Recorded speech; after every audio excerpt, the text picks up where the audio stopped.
እንግዲህ ፋሚሊ አዶናይ ቃል በገባው መሰረት ይሄው ዛሬ ጠርቶ አክብሮ መክሮኝ እኔ ለሰው ልጅ ዋናው ምክር ነው ፋሚሊና መክሮኝ ይሄንንም እንደዚህ ያርጉልኛል ቃላት የለኝም። አዶናይ የእግዚአብሔር በጣም ነው ማመሰግነው። እሸበት አሁን የነገርኩት ምክር በራስ ያለ ግን ይሄኛው ማለት ነው። ሌላ የነገርኩት ነገር አለ ከቪዲዮ ውጪ።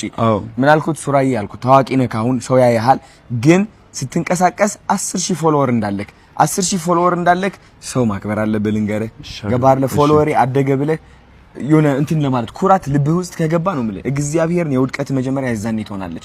አብዛኞቹ ቲክቶከሮች 1 ሚሊዮን ሲያልፉ የነሱ ውድቀት ምንድነው የሚሆነው? ኩራት ነው የሚሆነው። ሰውን አለማገዝ ነው የሚሆነው። 10000 ፎሎወር ካለህ አንተ ከማንም ሰው ጋር ኮላብ ታደርጋለህ። ገባህ? ታዋቂ ቲክቶከሮች ብታይ ማለት ነው አክብረህ ትጠይቃለህ አይደለ? ኩራት ልብ ውስጥ እንዳይገባ ቢ ሃምብል እግዚአብሔርን ትይዛለህ፣ መንገድህን ታውቃለህ፣ ታድጋለህ። መጨረሻ እግዚአብሔር ያክብርልኝ።